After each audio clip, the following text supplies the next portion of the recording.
Welcome everybody to another terrific tips for business podcast. I of course am Terry, your host, because you can't spell terrific without Terry. I am so grateful and glad that you are taking the time to tune in today because I have a very special guest with us.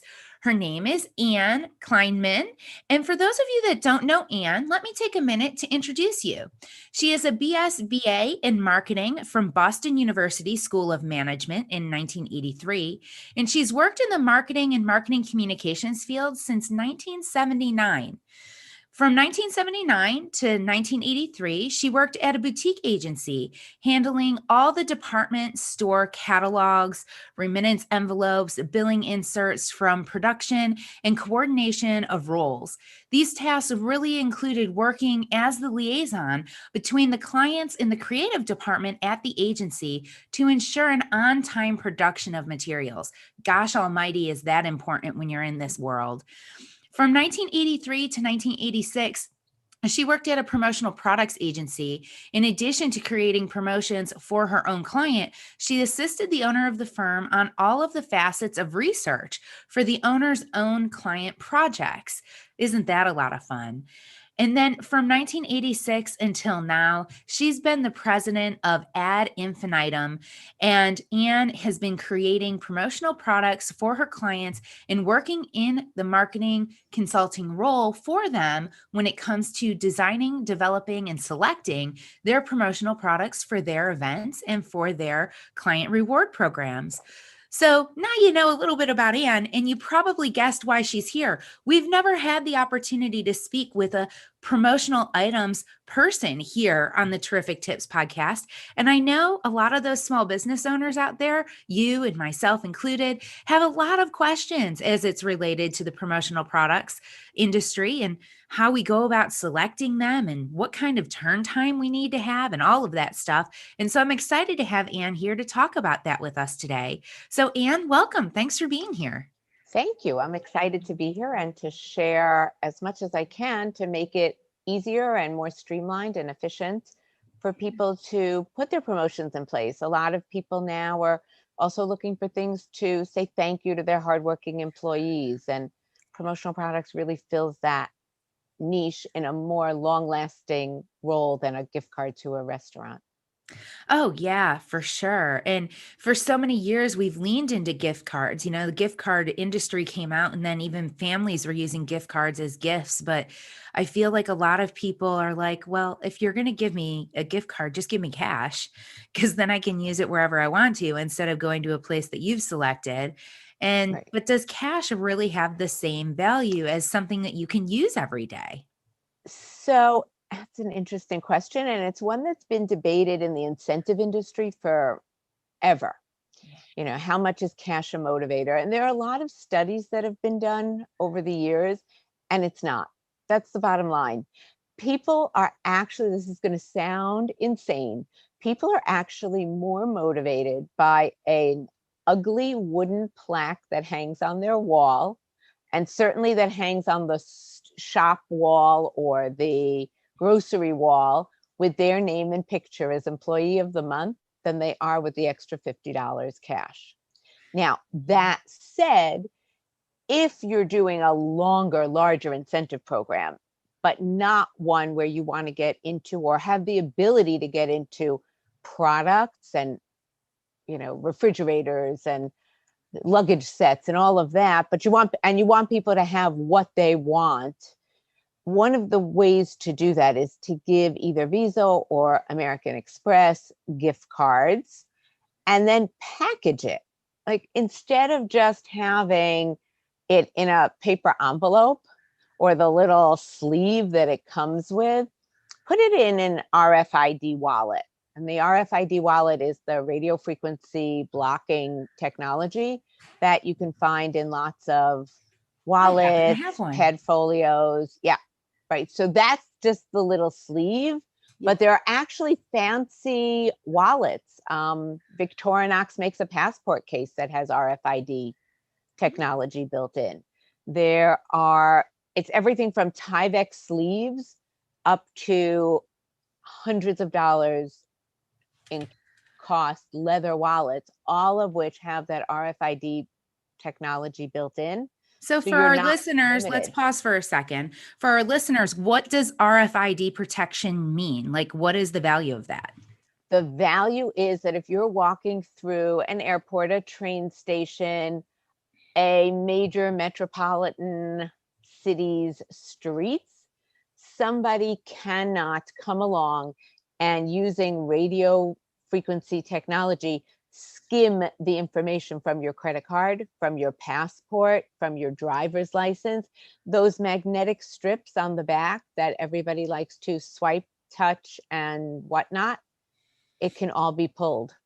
Just Mm, like your phone can be hacked and your Apple wallet could technically be hacked, right? Think yeah. about it. All the data breaches in even high-level government And they're just offices. getting worse, right? I mean, we just had a data breach that's caused a mass gas shortage in our country. Right. Like we're dealing with it right now. Yeah.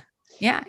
But on a much more personal level, um, it's literally going to hit you in your wallet. They skim the information from the cards in your wallet, and they then use that to create fake cards, or they use the numbers and place orders online, or it's the first step to identity theft.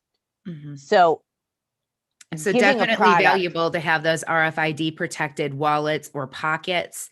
yeah, So that's a great way to give a gift card is in an RFID wallet. And then it's got right, this little extra added value to it. And then it's not just a gift card. You right. know, back in the day, my parents were in Amway when I was a Oh child. my gosh, mine too. And one of the things that Amway did that I thought was brilliant and that my parents really loved too was their book, their catalog of gift ideas that they Mm-hmm. rolled out with in like September time period Yeah, for the holiday season. And it gave them all of these different, like, beautiful employee or client gift ideas. My parents would right. take these books to all of their coworkers and friends and businesses that they did business with. And my mom worked in the banking industry. She was Okay. actually an underwriter for the auto industry. And so she Mm. had all of the auto dealerships in the area were her clients. So she took these catalogs to all the auto dealerships and it was amazing. Like it made their business every year. They had ridiculous, beautiful Christmases for me and my brother because they got these bonuses just in time for Christmas. And it wasn't like debt that they had to pay later. It was all cash that they got to do it with because of these beautiful books. We don't really see a lot of these books anymore, though. So, so there are still some.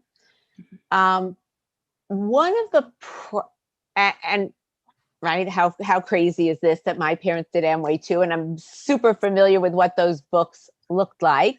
Do you still have LOC? Oh, we still have some. No. Oh, well, whoever's out there at selling Amway, my daughter teaches, and she came home from school the other week. Like one of the kids had bumped into her, and she ended up with pencil on her sweater, brand new sweater. It came out. It was just LOC mixed with water. I sprayed it on. I wiped it, and then just rinsed it out. We were good to go. It's amazing. Yeah, it's crazy. And that was their original product. And I think in a lot of ways, that's a good example of a business that evolved from a single product to multi products. And then those booklets. Well, the thing with those booklets is it limited the selection. It was kind of one size fits all because it was only by price level. Yeah. It didn't take into account the demographics of the recipients. True. Target audience, target audience, target audience. True. That's your marketing mantra, the same as location, location, location is the real estate agent's mantra, Right. right? Have a house in the right on the right block. It can be worth an extra 10, 20, $40,000 because location, location, location. Well, for a gift or a promotion or a marketing communication vehicle to be effective, and it doesn't matter if it's your social media post or pen, target audience, target audience, target audience. And that's one of the first things that I ask both existing long-term clients, because they're not always giving things to the same people. Their employees are not the same profile as their senior management team, as their prospects, as their clients. Yeah. So think about how, as businesses evolve and they add a product vertical, maybe the target audience to that product vertical is a little bit different than their core. And that's why they even added it, to evolve the business and grow their sales. So each time you go to choose a promotion, and it really doesn't matter if it's the 59-cent stylus pen that you're putting out today near your cash register because people want to take a fresh pen, so you even have it in a plastic sleeve. You can do those for 59 cents. You can do those for $59.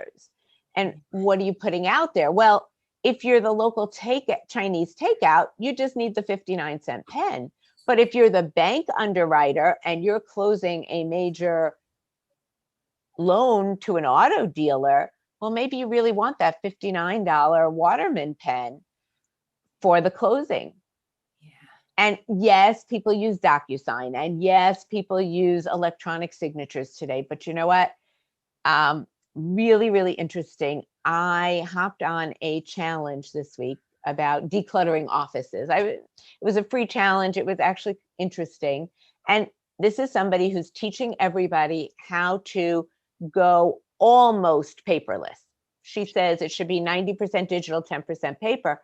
And she made a comment that I've seen articles and articles on and point out to my clients all the time. Your brain absorbs material better if you're writing it down. Mm-hmm. So people do still use notebooks, journal books, leather-bound books, and pens, everything from 59-cent plastic to $300 fountain pens. And sticky notes. Yes. I have sticky notes all over my desk. So I have them all over my desk, but mine are all imprinted because they're all samples. But the bottom line is that even if you're doing a closing that's using an electronic signature, whether it's DocuSign or eSign or whatever, there are hundreds of them. And we have a client who does e-signature verification for large stock transactions. But at the end of the day, people are still writing notes. Yeah.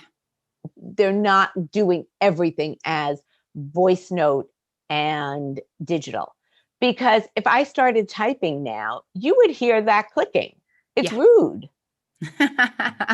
Good point. It's rude. And the microphone that you see here, it picks up a cricket fart in the room next door. So yeah, you would totally hear everything. Yeah, you would hear it. And so, I admit Moleskine, this one's not imprinted, although it can be. This is actually the original Moleskine Evernote one. So you could actually write everything and then scan it into Evernote, and it had the OCR capability to kind of transcribe it if your handwriting was neat enough, and then you could search it digitally. And we have those, and they can be imprinted. So if somebody's trying to encourage their employees to go digital and get rid of a lot of the paper clutter, but at the end of the day, people still use pens, and people certainly still keep expensive pens that are engraved with their name in addition to your logo. Sure. So here's a question for you. When it comes to selecting a promo item that's supposed to be a client gift, as an example, is there a general rule of thumb on budget, what a company should budget for that kind of thing? And I know the answer to this, or at least the one that I usually give, but you have much more seasoned than I am. So, yeah. So there are rules. There are rules. There are rules of recipient companies. There are government rules. There are tax rules. And so it's the wrong time of year, and I haven't looked, and they've made changes, especially now with the CARES Act and then the subsequent stimulus act, and buried in some of those, not to get political, are tax changes. And so people need to, as small business owners, my bonus tip for everybody is have a good conversation with your accountant, and not just when you have to file your taxes, My father retired at the age of 79 as an accountant. And at one point, pre-1979, I worked for him. So I learned certain business basics. Yeah.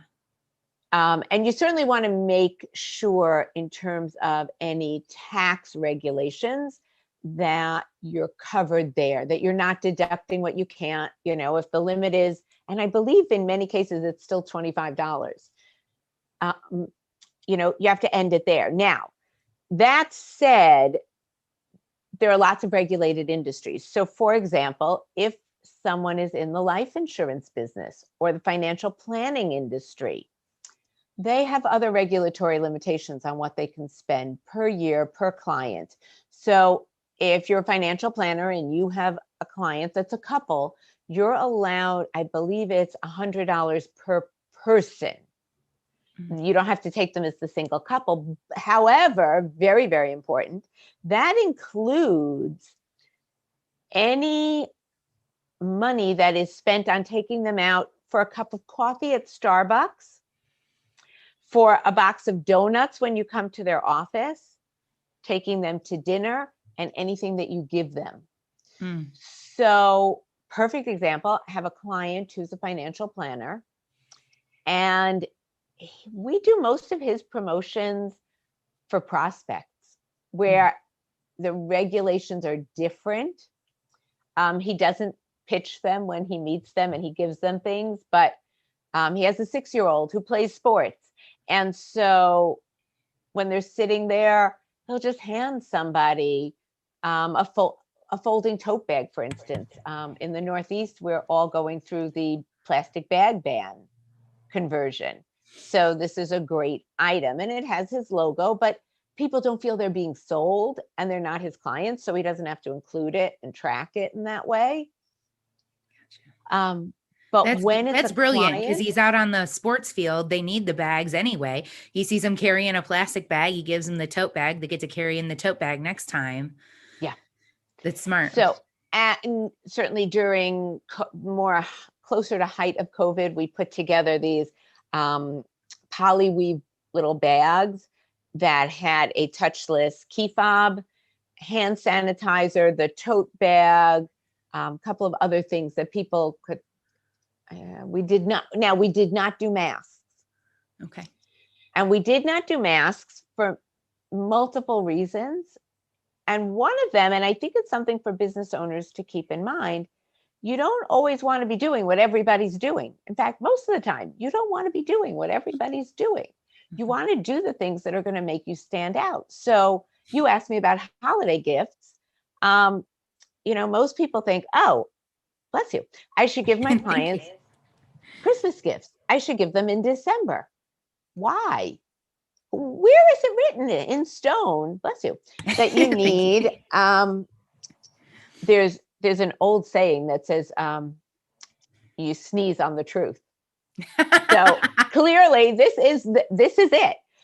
You don't have to be like, follow the sheep, follow the herd and give everything in December. Give it for Thanksgiving, give it for Halloween, give it for July 4th, do something, a back to school gift for Labor Day. If you're a financial planner and your niche or insurance or a kids clothing store, but if your niche as a financial planner or an insurance agent is families that are starting to have kids or families that are just bought their house, property and casualty insurance agents, that's a big target audience for them. Give a back to school package to your clients. Yeah. Put a really cool lunchbox, put some thermos bottle, reusable water bottles, and not the cheap 89-cent bike bottle one. So, which kind of gets me to the topic you and I have discussed of how do you choose?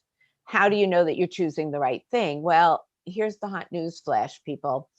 You don't, but I do. And people in my world do know, especially those of us who have marketing backgrounds. Those of us who've been doing this. Here. There's a real great way. So those of you who have a website, which most business owners have some form of a website at this point in time, make sure you have Google Analytics installed in your website. Because if you have Google Analytics installed in your website, one of the things that Google Analytics pulls is the user interests. So the people who are coming to your site, it can build you a profile of their interests. This is a great starting point. So like if their interest is pets, well, now you can go to somebody like Ann and say, okay, my user base has pets. I don't know what kind of pets, but I know they have pets. So could we put together a pet package of some kind? Now that's really unique. It's something that your users are going to love, and you can have it branded to yourself. And they're going to think that you were really insightful because they maybe never told you that they had a pet, but now all of a sudden they have this beautiful pet package from you that they're excited about and they get to share with their friends, right? Right. And So, the other Google Analytics. Yes, Google Analytics. And the other place to take that even a step further is so one of the things, and I'm sure you teach this as well, Terry, that we tell our clients is to create lists of their clients, their A list, their A minus list, their B list, their C list, these should really be fired. I just have to get the guts. Maybe I have to hire a business coach to get the guts. And when you have that, then it also helps you choose what you need.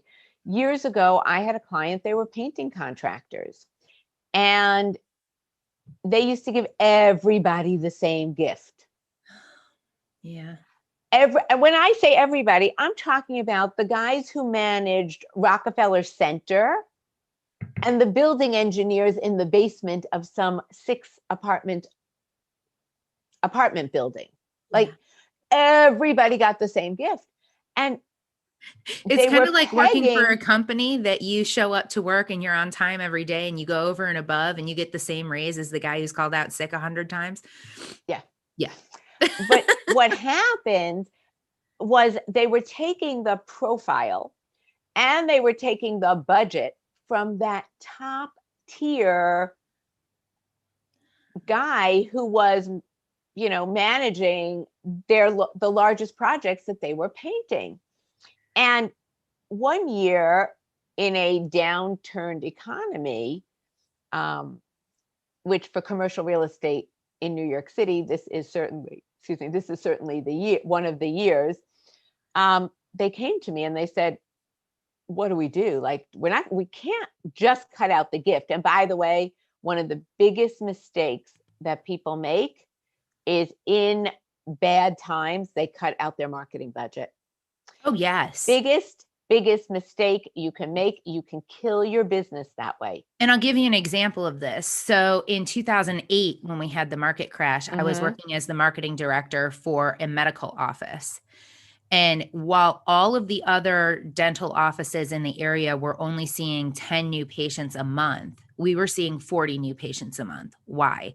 He was the only one that had a marketing director. I was going to events. We were doing search engine optimization. We had billboard campaigns. We had radio campaigns. We had promotional items.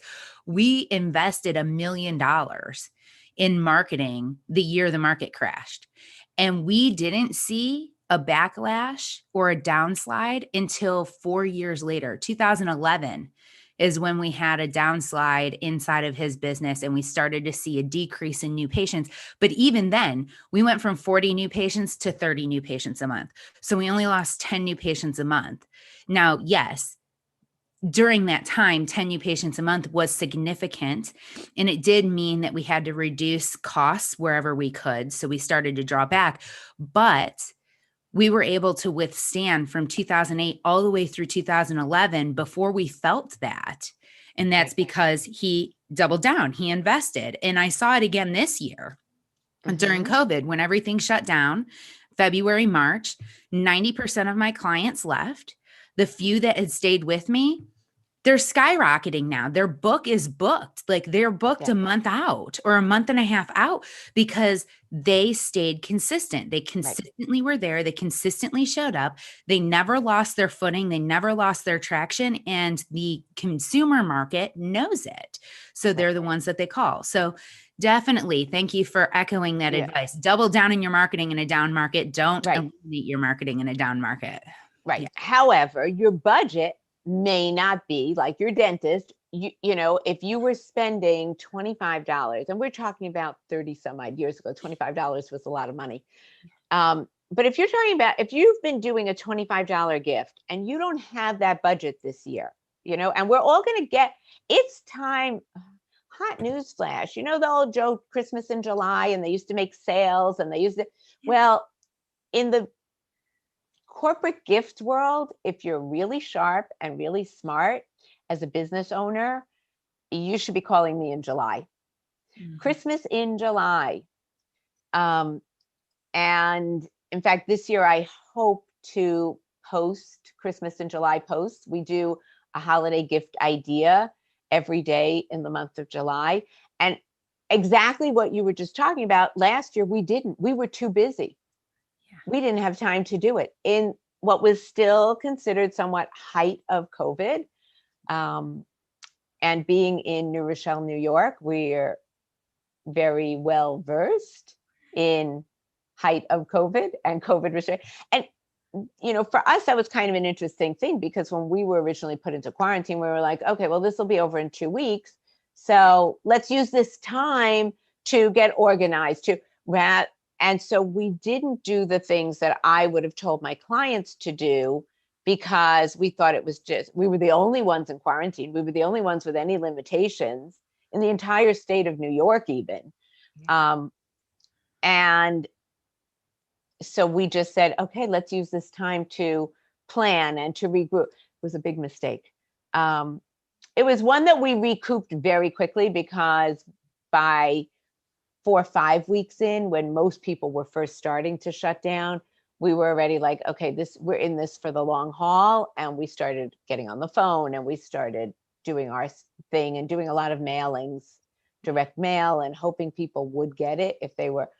Or in some cases, we called. Don't be bashful. Call your clients. Ask them, what address would you like this sent to? We did a program this past year where we offered clients that we would make the calls for them. They just had to give us a spreadsheet with an email and a phone number and who they wanted the gifts to go to. And we sent out an email that said, so-and-so has ordered a holiday gift for you. Can you please let us know where you'd like it shipped? Nice. And where we didn't get back answers, we called. See, and that's going over and above in the world of customer service. And you've already given us so many amazing nuggets. I want to take a minute and just say, what's the best way for the people who are listening to get in touch with you? Because, you know, July is just around the corner. So if they want to do this Christmas in July thing, they probably need to get in touch with you now to talk about what options are available so they can get it in time to do that delivery. So best, easiest. Oh, and well, also, if you do Christmas in July, you don't have to give it for Christmas. You could do that back to school promo and really stand out. You could do a Halloween. We did that once for an orthopedist. We did back in the day when people still lugged x-rays around, but you could update it to the little DVD discs that they give you now. We did these ginormous tote bags that had a one shoulder sling and were big enough to hold x-ray envelopes. And we filled it with popcorn and candy, and he gave them out for Halloween. And for about 4 years after, he was still seeing those bags around the hospital. That's pretty cool. That is pretty cool. So how can they get in touch with you for those things? Best, easiest way to get in touch with me is actually on LinkedIn.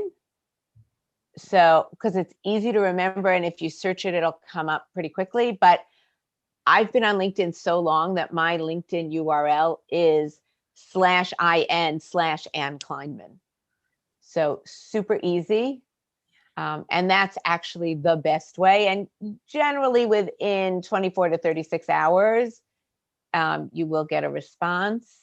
Right now, I'm running a little closer to the 36 to 48 hours, just because there's a lot of ancillary things going on here, but we're pretty good that way. That's an easy one. And they can call. Telephone works. So, and I've got my office phone number in my LinkedIn profile in the contact information. Awesome. Thank you. And for those of you who are watching, whether you're watching the replay or you're watching live, let us know that this content is serving you today. Hit that like button. Go ahead and subscribe. If you're listening to this through one of the podcast networks, subscribe so that you never miss one of our episodes in the future. We want to make sure that the content we're delivering is stuff that you want to know. So let us know. And we appreciate you taking the time to listen in. This whole podcast is designed for you, by you, so that way I can support you, even from the comfort of your own home, your office, and my own home, because together, the small business community can be mighty. We are mighty, and we're mightier when we stick together. So this platform is built for you. I would love to hear from you.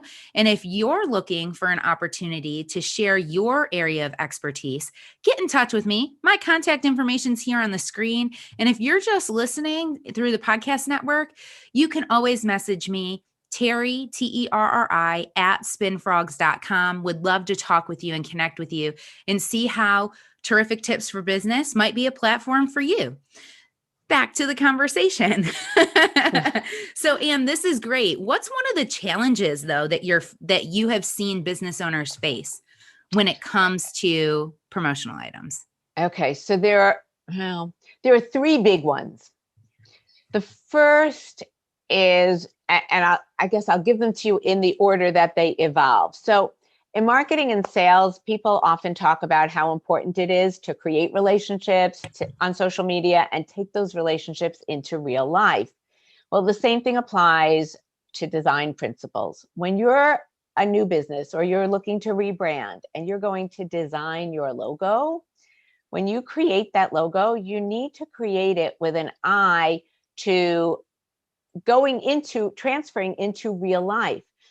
If you have a designer who creates a 14 color gradient, which means that the color shifts, it's not a solid tone of the color all the way through, for your website, you're in trouble.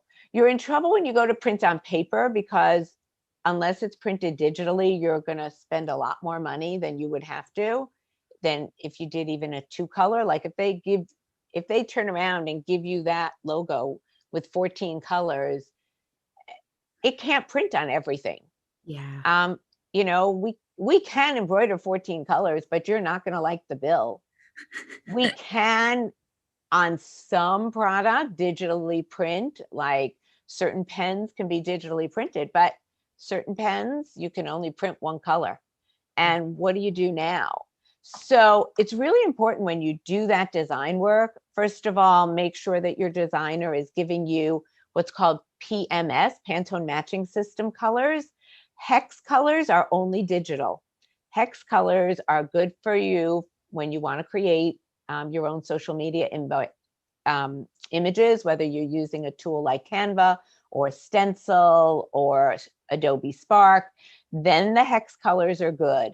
CMYK. If you are using Canva to design your logo, or if you've hired somebody to design your logo using one of those tools, it's really important that you ask them for the PMS colors. If they're a graphic designer, they should be able to pull that PMS color for you, or your marketing director should have it in your brand book for you. That'll make it should be easy. Yes, it should be in your brand book, but I'm going to stick in my 2 cents on that. If you are at a stage in your business that you need to design your logo yourself, don't. You know the old adage about an attorney who represents himself as a fool for a client? The same thing applies to untrained business owners creating their own logos. There are plenty of young designers out there, and I know because I'm a mother to one, who are available, know the principles, know how to give you color, know what's what. And my daughter's in a unique situation because she is our art department. The logo design she does is freelance. But so she gets things from expensive graphic artists, and she goes, wow, what are these people thinking? Yeah. They're not. And when you do it yourself, you're going to make 9 out of the 10 major mistakes. So yeah, Canva's a great tool. Stencil is a great tool. Use them, but use them for what they were designed for. once you have your logo and you upload your logo and your brand colors into Canva, then you can go ahead and create your flyers and create your social media images. It was not meant to design a logo. Same thing with Adobe Spark, by the way, and it's an Adobe program. I've used the free version. You can create really cute little videos. You can now do that in Canva too, but I've created the homepage on our website has a video that I created about contact marketing. And I did it using the stock images and what I could pull on Spark. And my daughter was like, yeah, that looks like CRA, you know what? And she redid the whole thing. And she pulled images from paid images that we have in our data bank. And so, tools, all of these digital marketing tools are great if you use them for what they were created for. When you need a logo designed, talk to your promotional products person. They probably have somebody either on staff or that they work with who for anywhere from $125 to $250 can create a logo for you. And if you can't invest that, just use straight line type and pick a font that you like until you get to the point that you can, and know what that font is so that you can tell whoever's printing for you. They may not have it. There are a lot of paid Canva fonts that we don't have in Adobe, our Adobe Creative Suite. But to buy the font for you is only $30, $40. It's not hundreds. So we could do that for you. And then you have the font, we have the font. It's better than trying to go overboard and have the moral some of this logo. story is it is cheaper to do it right the first time than to have to do it over and over and over again. So hiring a graphic designer, when it comes to designing your logo, they're going to tell you, first of all, if you're going to have this embroidered, if you're going to have this printed, if you're going to put this on a promo item. Carrie, here's the problem. Most graphic designers can't tell you that. They don't know. And the young crop of graphic designers, I'm sorry to say, the most talented ones digitally are the worst when it comes to taking it into real life. We had a super, super talented graphic designer who's on staff at one of our clients send us a completely useless file for their custom calendar. No. Because the ink was supposed to go off the page and she didn't know how to create that. She created the most magnificent designed calendar. But we lost 3-4 weeks to the back and forth of us teaching her what trim marks are, what crop marks are, what trim lines are, how much space do you need for a bleed? When you go to do the bleed, you don't just blow it up. That's not how you create bleed. You have to create the bleed. So there are questions to ask, and I guess it's a good piece of content for me to create and add to our website is a graphic design checklist that when you go to interview graphic designers, I have to do that. And I'll let you know, and you can let your listeners know. I want it. And when you have it, let me know, because I'll add it into both the podcast description and into YouTube so that people can go and get it, because that would be super helpful for sure. What questions do we need to ask? What you have to check with your graphic designer, because so many of these young designers are super, super creative. They're really talented, but they don't know production, and they're not taught production anymore. They're taught digital and they're gone. And a lot of that is just not transferable. So, we've had even something simple, older school graphic designers who create in CMYK being cyan, magenta, yellow, and black. And those are the 4 colors you need. That's what they use to print a magazine, for instance. Or, the newspaper circulars. Those are all printed CMYK. The old-fashioned. When I worked in a photo studio, we played with CMYK to balance the colors before we printed the graphic, the photo. Yeah. Yeah, but you're young enough that you probably did that on the computer. And I'm old enough that when I worked at that boutique ad agency, it was still done physically by hand on the film. And I remember the first catalog we did using computer color separations and computer color separation tweaking. So now that I've dated myself, Mine was done on a computer, but it was back. Okay, so I'm going to date myself. We processed film. So where I was working, we processed film, and I was a photography major in high school. So I worked in the photo lab at one of the Rite Aids. It was Eckerd at the time. And I worked in the photo lab. They don't even have photo labs anymore because they don't process film at these places. Right. They ship out, right? But I was sitting behind the computer processing the film, processing and printing the photos, and we would use the CMYK buttons to adjust to make sure that it was bright enough and vibrant enough. Yeah. Right. So, but here's the thing. If you go, and I'm just, well, here. Okay. So Poland Spring bottle. And for those who are just listening, I'm sorry, but you can go look at a Poland Spring bottle. So they've got this, green and waterfall design. But if this waterfall design, which is a gradient, is part of your logo, it'll print in CMYK. That's how they printed these labels. But I can't print that with spot Pantone colors.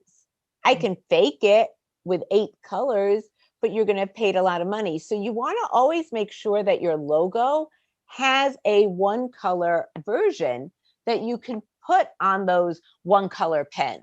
Yeah. You want to always make sure that you have, I had a crazy story, and a client that I'm thrilled to have fired this winter was actually a graphic designer. And we were embroidering caps for her client. And she sent me a bunch of files. And I said, well, which one do you want? And she goes, well, this one. I said, do you want the gradient? And we can embroider a gradient, but it takes a really long time to get it right. And this goes to my mistake number 2 for you.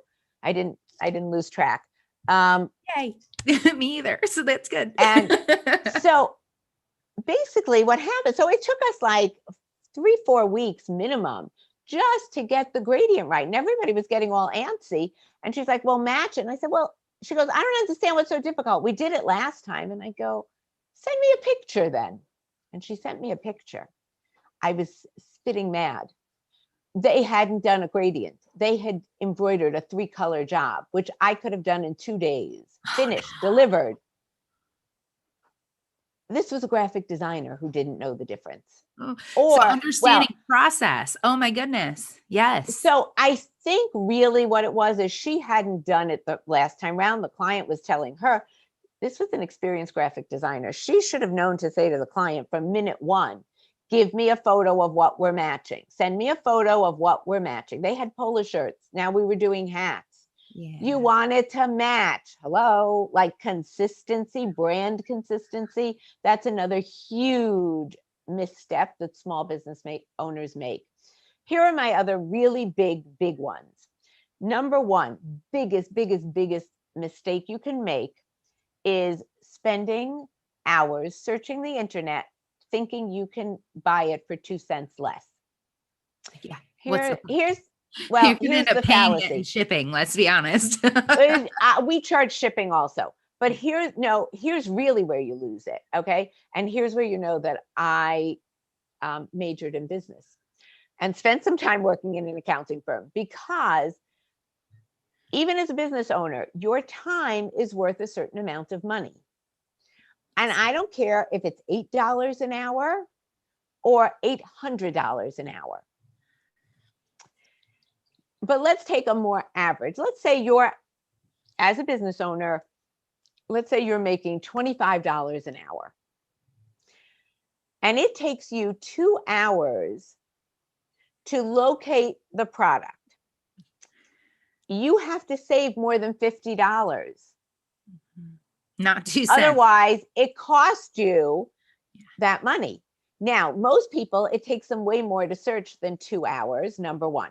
Number 2, when they find it, they don't really know if they're getting something of quality, of junk. There's plenty of junk in our industry. There's beyond plenty of junk in our industry. In every industry, let's be honest, Anne, there's plenty of junk in every industry. Yeah, but the yeah. promotional products industry is really overrun with I junk. mean, that's where the word tchotchke comes from, right? Yeah, to Yeah. an extent. But part of the problem, and that's why our tagline is marketing solutions, not swag. But, you know, there are cheap plastic pens that will write for well over a year, that can sit on your shelf for over a year. You're not going to know that if you order it online.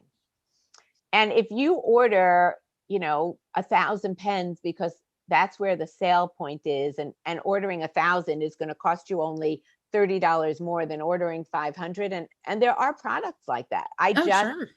I'm in the middle of a project for a client. They're an office equipment company, and we're individually sequentially numbering stickers that they can put on every piece of equipment that goes out. So when people call in for service, they can give them that ID number. Talk about great customer service. They can give that ID number, and then the tech support and the repair team know everything about the machine. They don't have to ask them, where's this number? And can you find the serial number for me? And can you find, it's all right there. Yeah. And smart. It was actually cost efficient. They thought they were going to only do 500 stickers. And when I priced it up, it was the difference of $15 to do 1,000 instead of 500. See, and this is why you work with a person and not just shop online, because a person can tell you that information. And online, like, go and look up the pricing at one of these faceless promo companies. They're not going to tell you that. No, it's not only that, it's also that they're not going to tell you, to go back to what we were talking about before of, you know, target audience, target audience, target audience. Yes. That you can't call any of these online places. If you want Bic Click Stick pens, go online, type in Bic Click Stick into your URL, into your Google search or your Bing or whatever you're using, Safari, I don't care whose search engine you're using, and you will get half a dozen places that are selling them for less than I pay Bic for them. Yeah. Okay. Yeah. But if you know that you need a pen for a particular event, or you think you know that you need a pen for a particular event, and you know what your budget is, and you know who's getting it, call me. Call the promotional products person who's in the office next door to you at a WeWork.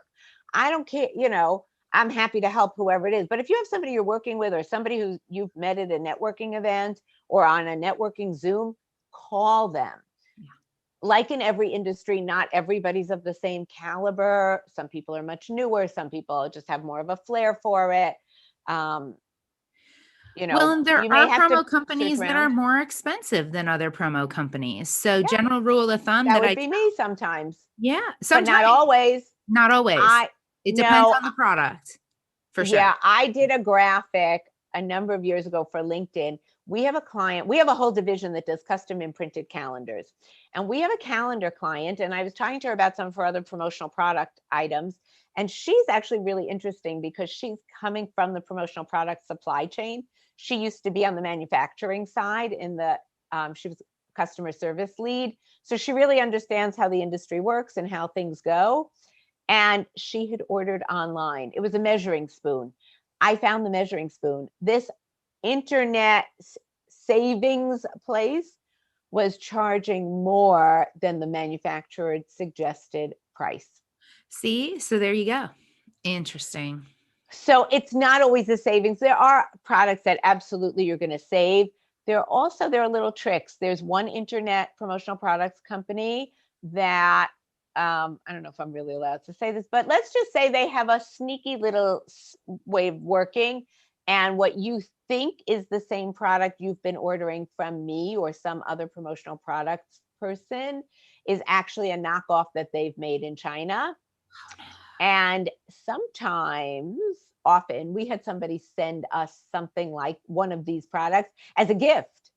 And really interesting because it's a piece of junk. Isn't it funny to send a promo person a promo item come from They didn't another? realize because we have some other, it was sent to my husband who does some other things that we won't get into here. Because we don't want to get political. Yeah. And yeah, so it was sent to him in that capacity. They had no idea that that was what we do the rest of the week. That's pretty funny. Whatever. He's an NRA certified instructor. But anyway, they so they had sent it. It was a new company that he was going to be doing training for. He does a lot of public building safety inspections and things. Cool. And so this was, yeah, he's on that side of the world a little bit. Okay. So, you know, when you go online, you don't really know what you're ordering. Yeah. There's nobody there who can help you generate the idea, the concept, the presentation. How are you going to package it? How are you going to distribute it? They can take your order. They can tell you if it's on sale. Some of them are very sweet. I have clients who here and there will call someplace like that. I have family members who will do that because they like it and they're always looking for the closeouts. So I'm happy to have them do this online, and not make me crazy. Yeah. But you're not getting that kind of idea generation. Whereas if you work with a promotional products person, Yeah. especially one like me who owns their own agency, we're flexible, we're nimble, we know how to get it done. We know which suppliers are going to work with us, especially right now, the bottleneck in product coming in from China. Oh my gosh. Oh my, don't even ask. Yeah. Shipping problems, container problems, freight costs. Things never showing up. Oh, it's crazy. Yeah. So here's perfect. Freight costs, okay? Let's take water bottles. So I can get you water bottles from probably 25 different states in the union. And yes, and a lot of them are the same and a lot of them are USA made. And there might be a few pennies difference in price, but the cheapest one, if you're in Kansas and the cheapest one is manufactured in New York and it's 3 cents less per piece and you need 1,000 of them, so you think it's a savings.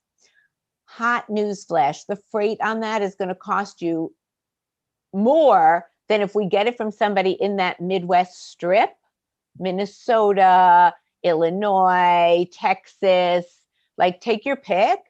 If we take the cheapest of those, you are going to save yourself potentially as much as $1,000 on the 1,000 water bottles. The freight companies have a racket going.